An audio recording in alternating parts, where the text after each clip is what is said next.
At the store, this couch is like 1K, it's like 2K.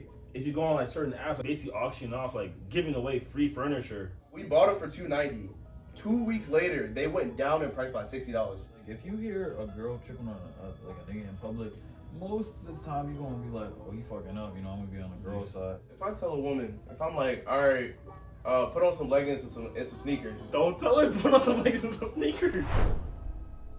Welcome everyone to another episode of the Pickup Podcast. We're here again. It's me, Cedric, Vondi, and Ben. Yeah. So today we're gonna talk to you about budgeting. You know, as you get older, you want to go on all those trips. You want to do all those things that you see your parents do. It's important to budget for your year, or how else are you gonna do it? You know. So Ben, how do you budget? Like, what's your plan? Typically, my main way of budgeting is that I like to put what I make for the week on a spreadsheet, and then create on the opposite side my expenses. And then every single week I go through everything that I'm paying for, how much I should have left over, how much of that I can use as like, all right, I'm gonna pay for leisure, and then how much I'm putting away every single week, because I get paid weekly. Oh, you get weekly. Okay. What about you, Lonnie? I do kind of the same thing with the spreadsheet, but I do mine in the reverse. Like I have all my expenses for like, usually I try to do bi-weekly because I get paid bi-weekly. So I plan out how much stuff that I have to pay first for the month overall, and then I throw in like bi-weekly stuff like groceries and whatnot, and then I total that up, and then I look at how much I make. You know how like you can make like bullets on Notes app? Yeah. So I have like a bulleted list of all the expenses, and then when I pay for it, I just hit the little thing, and then at the end of the month, I just clear it all again and I go through it. Mm-hmm. And at the very end, like 2-3 days before the month end, like I'm probably due for it today, I got to just go through and try to make sure that all the bullets are checked, and if not, I go see how much money I spent this month and like what money that like if I'm above my guesstimate or below, and if I'm above, then I'm like, all right, I might have to chill on this like leisurely activity or something next like in the coming week or something. But if I'm below, then I might throw that money towards like student loans or something, and just keep knocking that stuff down. Yeah, I do like a multifaceted approach. I do things like I use my reminders app for my credit card payments, because the way I have it scheduled, when I have multiple cards, so it's like I try to schedule, so like if I'm trying to pay one card off specifically, I use like the snowball strategy or like something like that. So I'll do something like, okay, I'm paying the minimum on all these cards this month, I'm gonna like get this card paid off this month or something like that. I know a lot of people, we like to put our trips on our credit cards and stuff like that, but be careful with that, speaking from experience. That shit hurt me this month. I'm not gonna lie. January was crazy. I went on a trip in the end of December. So much bread. You put it all on the card? I put it on my credit card. It's so freeing, but it's not. Cause it's like, it's money you don't have to worry about until you have to worry about it. But when you gotta worry about it, that's just that shit stings. Fuck. Nah, but so basically, like, I have all my credit cards. It reminds me, not even on the due date, but like I just do it middle of the month, because I don't want to like do it near the closing date. I just do it middle of the month, and I'll be like, okay, I'm gonna pay the minimum on these, and I'm gonna like pay this one off, and then after that, I know how much I make, on a bi-weekly basis. That's how I get paid. So I kind of have, the way I do bills, all my bills are on my debit card actually, because recently a lot of companies have started like charging you an extra 3% or something if you do it by credit card. So it's like there's no point even. So it's all on my debit card. So I know how much money leaves my account on a monthly basis for bills. Actually, quick tip. Chase. They take care of the fees for you. If you have Are you serious? If you have a Chase card, they take care of the fees for you. Even for like starter cards and everything? Yes. They take care of the fees. Well, my Sapphire does, but yeah. I'd have to call them and ask them, because that's crazy. But I didn't know that. So, once I found that out, all my bills go on Chase. Yeah, I might go back to my Chase card, because that's what I was doing. I was using my Chase card, but I was like, they're gonna charge me extra 2%, no point. But yeah, so it's all on my debit. So I'm like, okay, over here, like I know how much money I'm gonna lose every month, unfortunately. And it's like, what I do budget is like my actual like outside of bill expenses, because I just know, I guess, how much is supposed to leave my account per month, and I have a checklist of like which bills are due. So it's like once I know the bills are hit, then I'm like, okay, like I know I've lost this much money. But when it comes to expenses, it goes back and forth because it's like some months, you know, I'm spending this much, some months I'm spending this much. So it's just like a spending tracker is kind of hard. So I use this app that tracks my transactions and it categorizes them just to see. But as long as like I feel like I have a certain limit where I want to keep this much money left over in my head. I set a new goal every month. Oh, this is how much money I want to have left over, and I'm just like, okay, that's how I'm gonna keep going. For groceries, funny enough, I end up spending about on a monthly basis because I go grocery shopping twice a month. It's like $5, bro. It's not $5, bro. Nah, it's not $5. It's not $5. It's not $5. Nah, It's like $2.30 per grocery trip. So like, what's that like? $2.30.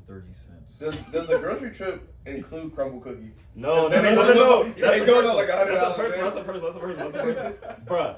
But you know, if you spend $100 at Crumble, you get $10 back.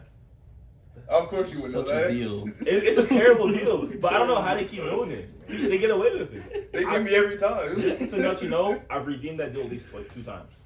Wait, how much is it for like a box of crumble cookies? Like 4. Well, one crumble cookie is like almost $5. Oh no, one crumble cookie is almost $5. Okay. It's like $4.65 or something. That's insane. It's kind of like insomnia though. No, it's a bad price. It's a bad price. But if you buy a 4-pack, it's like $16. The thing is, if I buy a crumble cookie, like one week I'll buy a crumble cookie, okay, then I'm like, damn, like I'm not eating out this week then. And when it comes to trips, Ben is better at this than me, but budgeting for trips, it's like, it's cheaper, first of all, if you go in a group, but you got to make sure everyone's on the same page. If you're just budgeting a trip for yourself, I always try to allocate at least double what I think I'll spend. Bro, I'm not gonna lie, for trips, I can't say this because I've planned a good many trips. Timing is everything. Mm-hmm. Like when it comes to plane tickets, when it comes to getting a B&B or a hotel, when it comes to getting a rental, when it comes to everything that have to do with it. Cause like, perfect example, when we went to Florida the first time, when we went to Rolling Loud, the plane tickets for, I think with me and Vondia, they were $290 initially. We bought them for $290. 2 weeks later, they went down in price by $60. We got a $60 credit right then and there. The value of like the experience versus the amount it actually costs, I feel like it's really, the disparity is crazy. You know how like concert tickets have gone up recently? Yeah, they gone up a like lot. by so much, and it's like I don't get it. The biggest artists used to be like 200, maybe 250. Now it's like 450, 600, and it's like I want to go see Mariah the Scientist. That shit's like 100 something. To see Mariah? Yeah. If you can wait on it though. Have you tried the box office trick? Oh, like going to the box office and trying to buy tickets there? Yeah, like the day of or something, like it doesn't sell out. I was gonna try I never tried that shit before. I didn't even know that shit was a thing, but pro tips, I guess. Pro tips. When you have like things you want to spend on, especially if you have like a girl or something, like make sure you actually include her in your budget. Like when you do your yearly budget, monthly budget, whatever, have a certain amount of money you're willing to spend on her. And expect to go 45% above that. Yes. Expect to go over. In fact, if you have a budget for your girl, don't tell her. Don't tell her you have a budget for her. I don't think I would tell her. I don't think anybody would do it. It's just I mean, something you have in your head. Transparency is nice, but like, you know, just choose your days wisely. I don't think I'm saying to my girl, yeah, I'm only spending $250 on you this week. Oh, don't tell her how much. Just tell her. Just be like, you know, I have a certain amount of money I'm willing to spend this month. Yeah, I stopped using cash, and now I'm always like, dang, I wish I had some cash. But cash don't feel like, I don't know if y'all agree, but it doesn't feel like real because it's not in my account. Like when I pay for something with cash, it's kind of like free money. It's fucked up, but like, you know what I mean? Like, I feel my problem with cash, bro. I feel like it doesn't. I feel like it's not mine. Like you keep saying, there be times I wish I had cash because like it's useful. It's like you're trying to like you're at church or something. You want to like donate something or like you want to like use cash to give it to somebody. Low key, if you have cash, I think you're less likely to spend it sometimes. So it's like sometimes if you take some of your paycheck, you put it in your wallet, you might actually not spend it, and then like one day you're like, damn, I actually have a lot of money. No, that makes sense. Cause there was a time where, cause I like to keep like $50 in my car at all times, just in case I don't have my wallet for any reason. Yeah. And there was one time I put like $200 in my car, and that shit sat in my car for like 3 months. I never used it. You probably forgot it was there. I forgot it was there. Bro, that should be feeling so good. You're like, damn, I didn't know I had this money.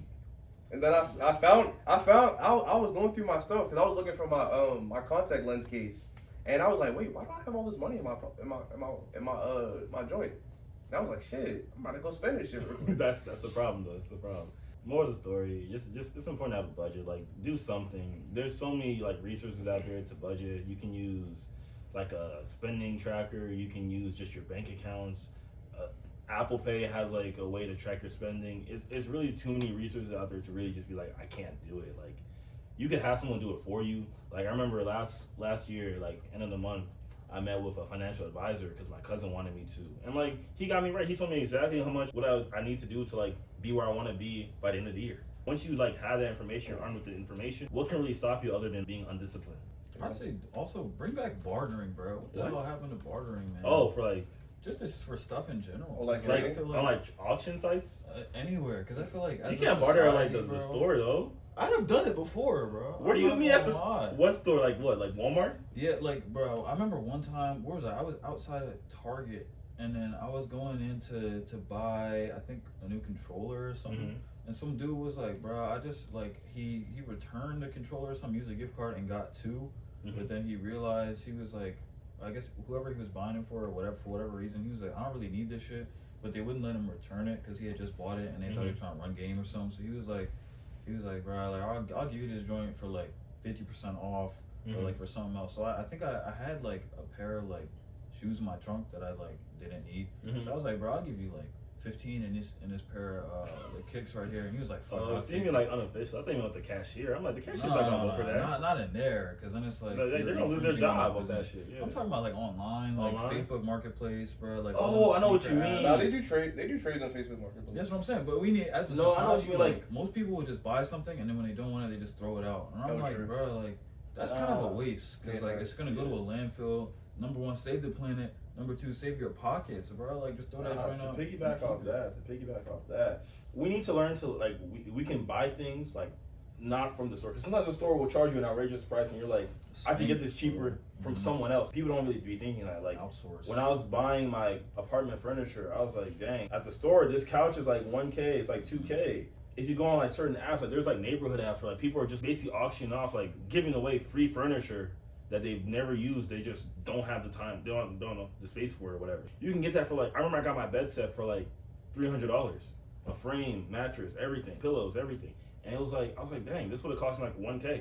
That's why I love Facebook Marketplace personally. I never used it. I'm not gonna hold you. Every single thing that I need, every single thing that, I'm not gonna lie, most of the stuff I have in my room that are like appliance based, they're all used by somebody else. Yeah, it's like, you don't really need a new one unless, for the bed thing, I only got it because it was never used. It was their guest room, and they just never used it. So I was like, it was still wrapped up in the plastic. I was like, okay, bet, I'll take it. Nah, in the spirit of budgeting, we're gonna talk about first dates and dating within your means. So like, you know, as men, we typically take the lead on dates, and you know, it's kind of up to us. So let's talk about like socially acceptable first date spots, like what it means to date within your means, and like, you know, just how to kind of like navigate a first date, like fill it out and see what if you want to go on a second one. For me, dating within your means just kind of means like not doing more than you're capable of. You're not trying to lowball a girl, but like you're trying to do something that makes sense for you, and at the same time kind of like not make her feel disrespected or devalued. Cool first date spots that I think, like, you know, work, you know, restaurants, tacos are always a good thing. Like somewhere there's like alcohol, you know, because girls like alcohol. That's a fact.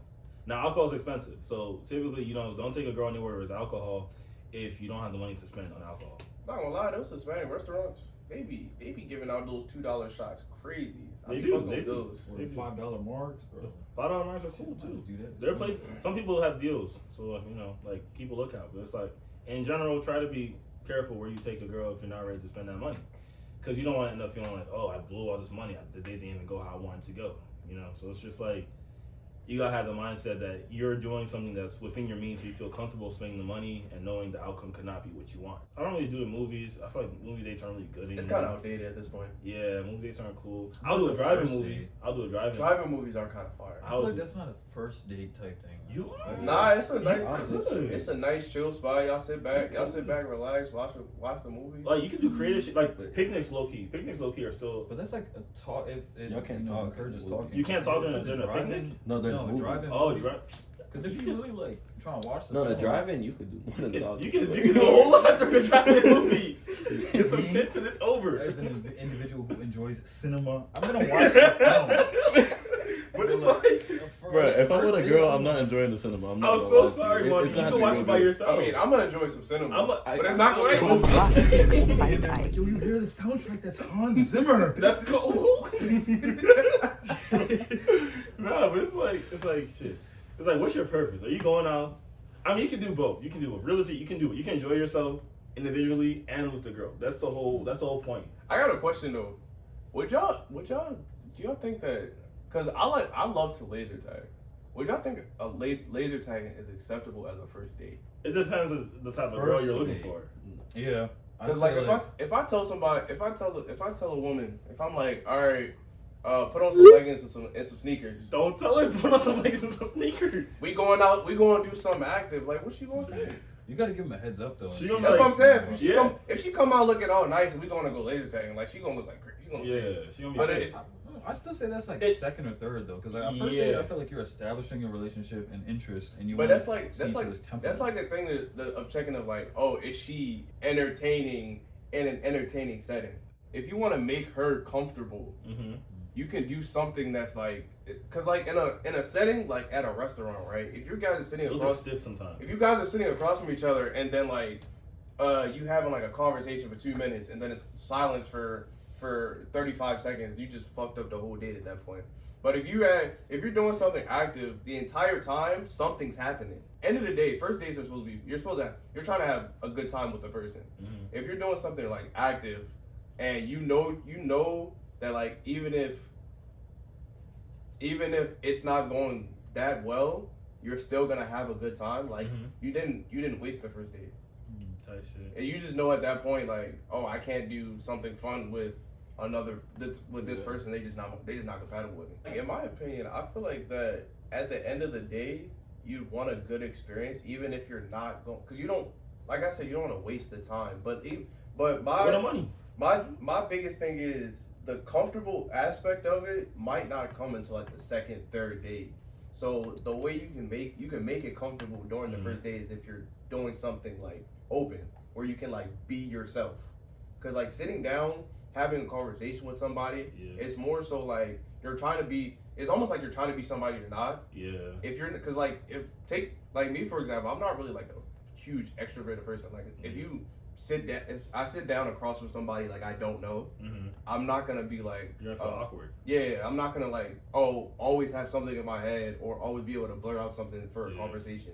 So I'd want to have something in the background to be like, oh, we can talk about this. Like the perfect example, I would say, like if you wanted to go to like a basketball game.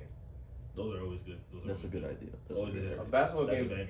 It's like it's a I don't know if you would call it cheap. Depending on what section you go to. Nah, you can make the money back, because when you go on a basketball game, right? And then you send her the DraftKings promo code, and then y'all both put the same parlay up, so that way when you win, you get the bread back, and you taught her how to parlay. A gambling relationship is so bad, bro. Bro, she don't have to gamble. You can just send her the plays. I don't think. No, that's what they love. They love it. They're like, I love it when my man sends me a parlay. Exactly, bro. I get the free bets. She get the free bets. Once the free bets run out, she don't have to bet again. I think gambling should come into like maybe 8th. Gambling is an irreparable damage to our society. All right, so winners. Going on with that, how much would you guys like think is acceptable for a first date?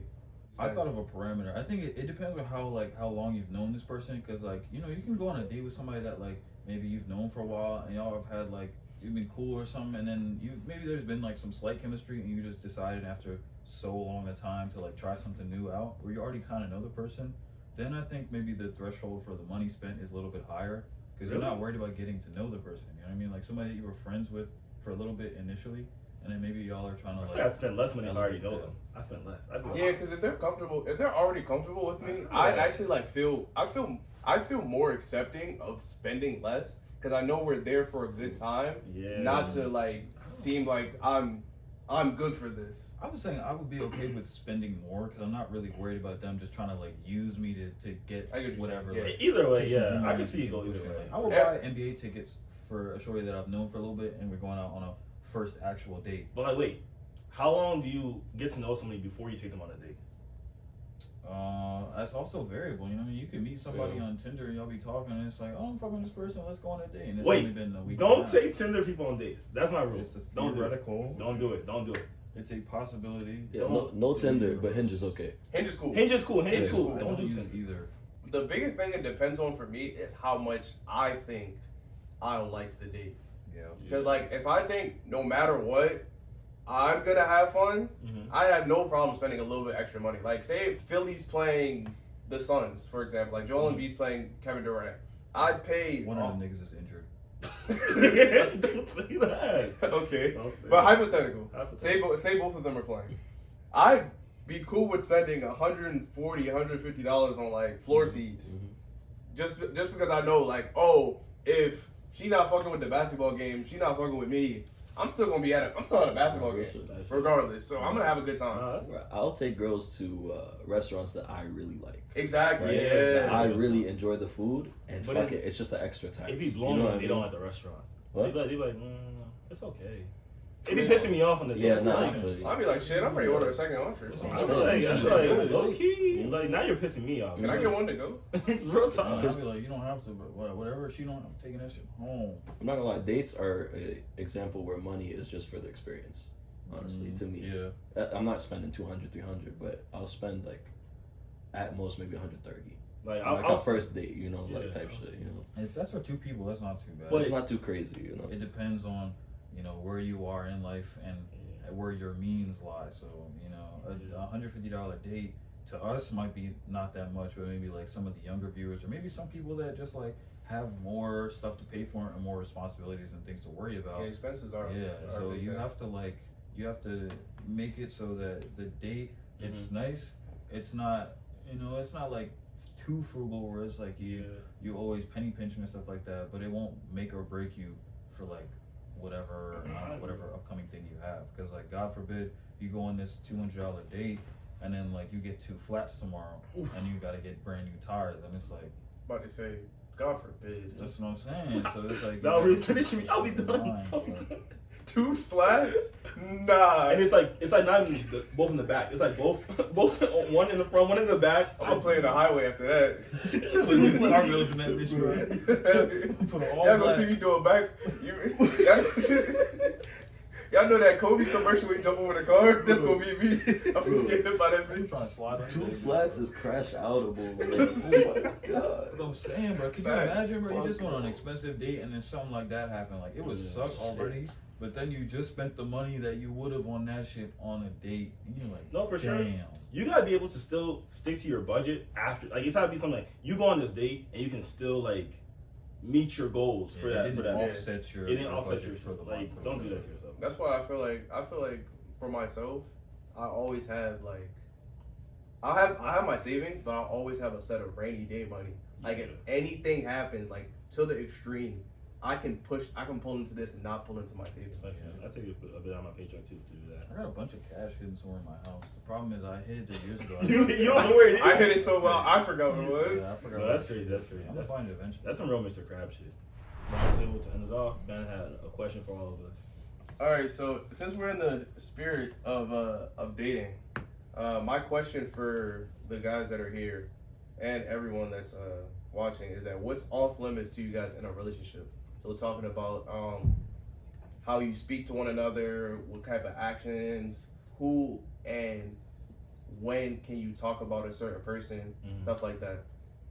I'm kind of open. Like, it's like, obviously I don't want anyone to be disrespectful to the people I care about, so I wouldn't want someone talking crazy about, you know, my mom or my family. If it's like genuine, like not a critique, but like genuine, like just opinion, like, and I ask for it, okay, it's cool. But if it's like you're just wilding to wild out, then you know it's not cool. I'd say like family stuff is off limits, and I don't like that like social media personality stuff or that as a man, you know, like if you say stuff that like be joking sometimes. But if you say it too much, you know what I mean? Like you can joke or whatever, but if you like that's all the type of rhetoric that you use, I'm gonna think that you have the like intellectual capabilities of someone who is chronically online. So I'm gonna be like, yeah, I don't know if you staying around. Right? It's like you gonna piss me off, bro. If we get in an argument and you start hitting me with the as a man, right? Oh, I'm not. That's valid. I think for me, the one of the main things that I think is off limits personally in my relationship with a woman would be like if you're comparing me to another person that you know in your life. Cause like basically, if you thinking about that person and comparing that person to me, and we're supposed to be in a relationship, you're basically saying I wish I was with that person and not you, like in an aspect. Right. So like if you're actually having those thoughts in your head of like, oh, so and so treats me way better than you're treating me right now, then I'm like, why did you bring up this person? Like obviously you had thoughts about this person before this happened. Yeah, that made you think about this person in this situation right now. Well, what if they're comparing you to like their dad? So, okay, go hang out with your dad then. What the fuck? Not your father. Like they're like, oh, my dad does this for me, so like you should be doing this for me too, because like get him to go do it again. Fair enough. Because my thing about like that aspect, because like yeah, there's women that are like that are attached to their father, like that makes sense. But on the same aspect, we're not. You've known your father for your entire life. There's certain things that like unconditionally he's going to do for you. Right. If we're not at that stage yet, don't compare me to your dad. Fair enough. No, actually, just don't compare me at all until like take me for the man I am, not the man he is. Yeah, because we're two different people. We have two different minds, and neither of us are gonna act the same at any point. One's playing a parental role, and the other is your boyfriend. That's different, you know. We're both men, but we're not men of the same. Like we're not supposed to be doing the same thing. If he's doing something for you that you like wish I was doing, then it could be that like okay I should be doing that, but it doesn't mean that like I'm like like 100%. There's certain things that dads would do for their daughter that are 100% justified. Like okay, me and being in a relationship with this woman, I should take over that responsibility. Right. But there's also certain things that like he's doing because he loves you unconditionally. He's known you his entire life. He's supposed to be doing it. Yeah, exactly. Like no matter what, he's gonna do this regardless. Yeah. But I mean, yeah. Go ahead, Adam. All right. So mine is if this happens, the relationship is cooked. It's cooked. Like I'm very stern on this. Like the right? moment it happens. Yes. No talk about it. Yes. Okay. Checking phones. Cooked. I mean. It's cooked, even if you didn't bro. say it's cooked, it's already cooked. Bro, I'm saying you asking to look at my phone, like it's not even on no like I'm hiding shit. It's just like the fact that you're asking, it's insecurities from both sides, bro. Because then I'm gonna ask you. You know what I mean? And you're never gonna want to like look at that person's hand again. Exactly. And imagine you don't find anything, you feel like an idiot. Invasion of privacy. You know, it's so bad. Like I'm actually on the fence about that because there's certain. I'm not on the fence about that part where like if you're asking for it, then like you're obviously like looking for something. Mm-hmm. I'm on the fence on the fact that like if you're not in that stage of the relationship, why are you asking? You're gonna get it at some point. Yeah. Like there's gonna be times like you guys have been together for a year and a half, 2 years, and he's gonna be like, oh, did I get a message on my phone? Can you check it for me? Here's my passcode. Here's my passcode. Yeah. Like you're gonna at some point you're gonna give them your passcode. You're gonna like they might have Face ID on your phone and stuff like that. Like if you're just actively checking for it, like obviously you're gonna be looking for something. Yeah. You obviously had something in you that was thinking like, and it makes that person not want to like. Yeah, that breaks trust. Yeah, 100%. I feel like it's problem seeking. It is. It is honestly. Because it's like you don't really go in there looking for something positive. You're going seeking out negative things. And also, I feel like a lot of times when people want to check the phone, they're looking for something to justify wrongdoings they did themselves. Say like someone cheats on another person, and then like they're like feeling guilty about it. They might like a month later be like, "Yo, let's trade phones. I want to check your phone. I think you're cheating," because they're trying to justify themselves doing it by finding you doing it as well. And then once they don't find it, they might just blow up. Also find that a lot of relationships where they have each other's like means of unlocking their phones, a lot of times they don't even check because it's like I have it, so there's obviously nothing for me to check for. Literally. So like if you're looking to check, then that in and of itself should be like he said, should be just the end of the relationship right there. Like it'll be the case where like I have to tell them multiple times what my password is because they'll keep forgetting because they don't even care to remember. Yeah. It's also like for me, one of the things that's off limits because I'm a calm person. I'm an able-minded person. So a lot of situations I like to use. I like to mediate the situation from within what we're talking about. So only thing I don't like is or the one thing I find that from off limits for me is raising your voice in an argument that doesn't constitute it. If we're having a simple dialogue and we're just talking, we're going back and forth, and one person disagrees with the other person, like let the disagreement happen like calmly. That way at the end of it you guys won't be like at each other's heads. But as soon as one person yells, it's like after that everything just flips. You're right. And talking over each other and shit, I hate that shit so much, bro. And I don't like the tweaking in public, you know what I mean? Like if you like you have an argument and then y'all chilling, like, and then like some girls be doing that thing where it's like they get kind of around other people, and they know that like if you hear a girl tripping on like a nigga in public, most of the time you're gonna be like, oh, he fucking up, you know, I'm gonna be on the girl side.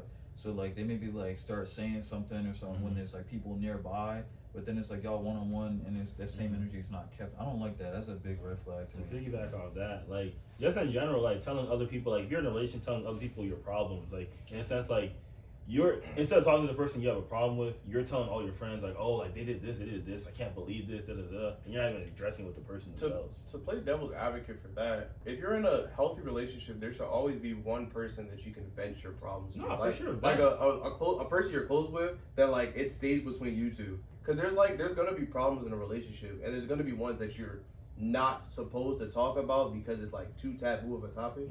So like there should be a person that you can go to and be like, realistically, you should be a therapist. I'm not gonna lie. Not everybody. Not everyone has one. Of course. I'm not gonna lie. Not everyone needs a therapist. A lot of people, what therapy really does, in my opinion, is it just gives people a safe space to let their problems out. So if you just have someone, that's there to like just sit down with you and listen to what you're talking about, and then not even, because a lot of times the problem with stuff is that like people will tell you a problem and then they'll try to give you a solution. A lot of times if you tell them a problem and then let them vent out the problem, it won't be a problem anymore. Yeah. Like trying to give a solution is basically like saying, oh, this is a bigger thing that you're thinking than what you're making it out to be. Right. And this is how you fix it. When a lot of times there's no fixing to be had. It's just, this is just something small that happened. I'm good now that I let it out. Not fair enough. It's just, I guess, don't badmouth your partner behind their back. Yeah, I would say that, but I would agree with both of you and have like a middle ground and say like you can still talk about maybe some questions or issues that you're having, but it depends on how you frame it to that other person. I would frame it more so as like if hypothetically like maybe this situation happened between two people, like how would this person feel given whatever, and you just ask like objectively what would somebody else do in their position, and then take their feedback and maybe internalize it to see how you feel, and then compare, just so you're not leading them to kind of take your side or anything. You're just proposing a situation and saying like, hey, what do you think about maybe if this were to happen? I have a friend who, like, oh yeah, I wouldn't even say that. I'd just be like, what do you think about like if this happened to somebody? Right. And then they'd just be like, oh, okay, well I think, I wouldn't really like that if me personally, and I'd be like, oh, okay, cool. And then they might agree or disagree with what you're saying, but then you have at least an outside opinion to base what you're saying off of, to be like, okay, maybe I'm not tripping, maybe I am tripping. I think the only time it hurts for that is that like if the person is the type of person that will always take your side. Yeah. Because like if you have somebody that never disagrees with you, then 9 times out of 10 they're not your friend. Or even it could be you always do what they say. Like if you're someone who like someone tells you, oh yeah, like you should be doing this, like you're gonna start internalizing and being like, okay, well this person I told about our relationship said I should do this, so like yeah, you gotta like. If you have true friends, you guys should never 100% agree with each other. There should be a time where you guys have a disagreement. And no one should be in charge of your relationship with you. That's fast. Ever. Well, yeah. Well, that's all we have today, folks. Thank you for listening in.